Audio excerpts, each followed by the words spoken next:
Nah, kita lanjutkan untuk analisis regresi linear sederhana tadi, yaitu nilainya Y sama dengan A plus BX, di mana A dan B adalah koefisien yang dihitung dengan rumus yang ada di sini. Ya, kita bisa lihat.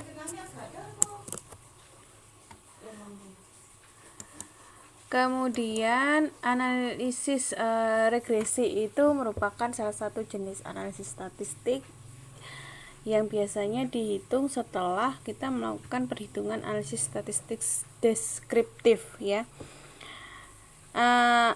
Analisis statistik deskriptif itu adalah analisis statistik untuk mendeskripsikan sebaran frekuensi, klasifikasi data, penggambaran grafik, ya, rata-rata, nilai tengah, modus, tren, angka indeks, kuartil, dan presentil.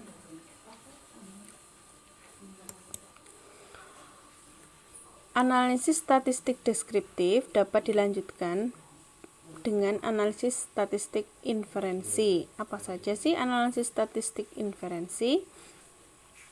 Analisis statistik inferensi biasanya dilakukan dengan mengetes uji sampelnya, kemudian melakukan analisis hipotesa,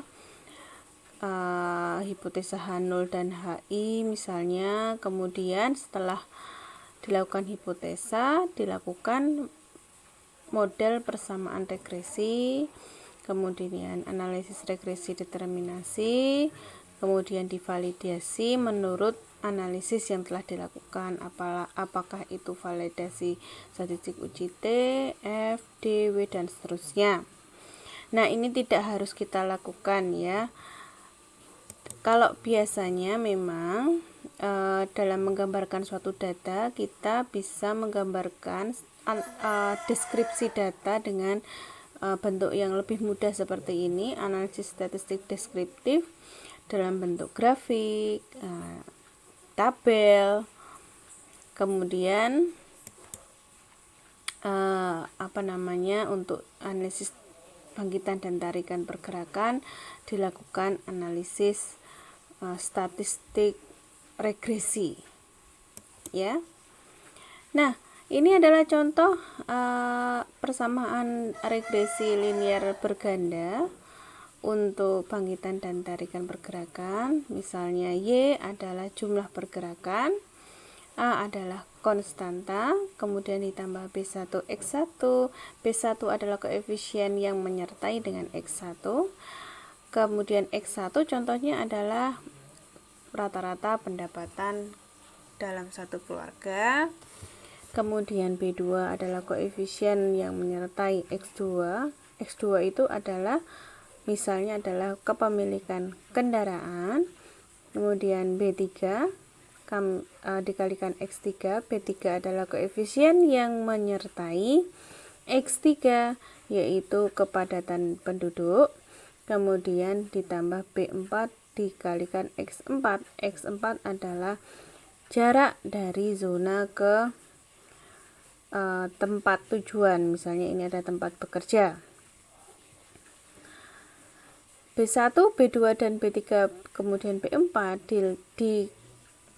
diperoleh dari perhitungan koefisien dari multiple regresi analisis atau regresi linear berganda.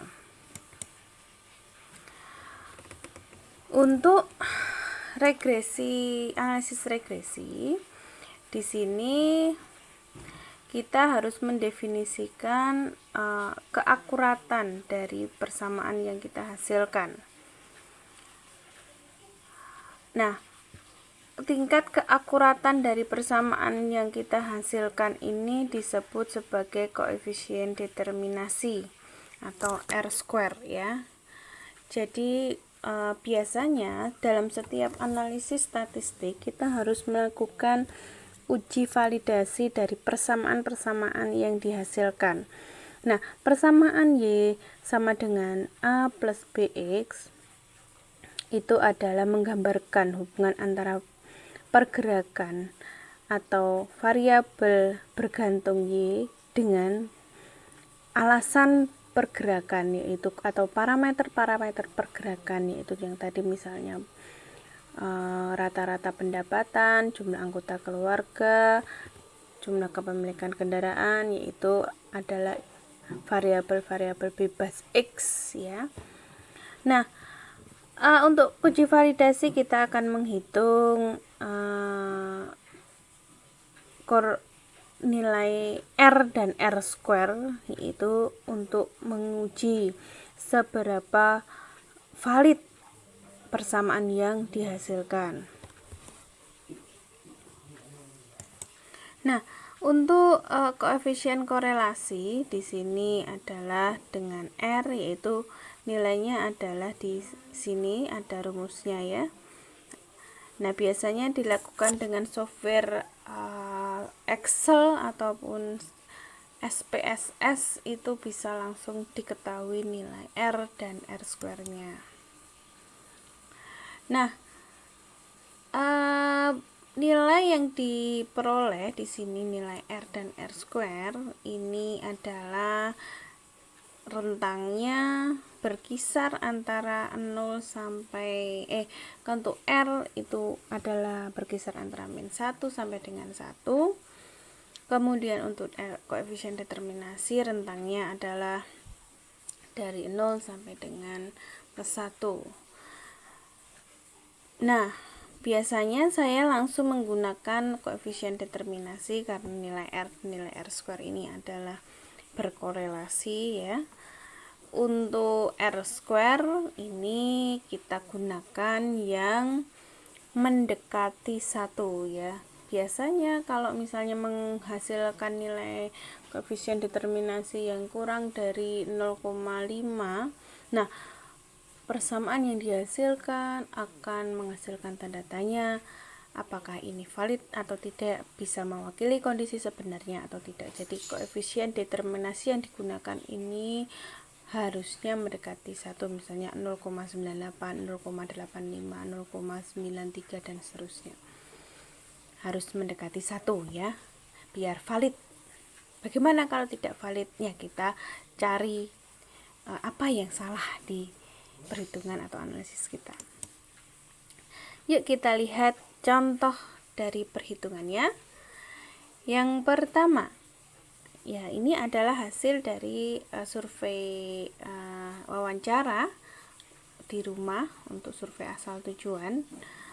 Ada 8 zona di sini, zona 1, 2, 3, 4, 5 sampai 8.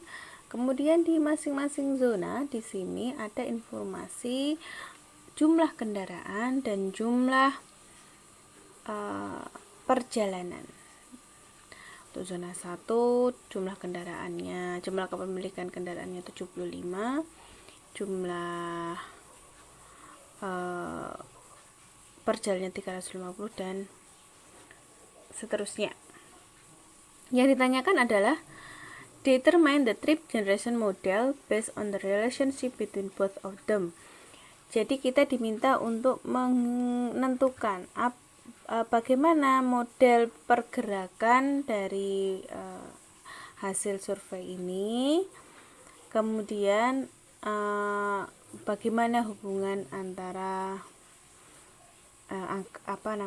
pergerakan jumlah pergerakan dengan number of car, which is categories as dependent and independent variable. Mana yang merupakan variabel dependent, mana yang merupakan variabel independent.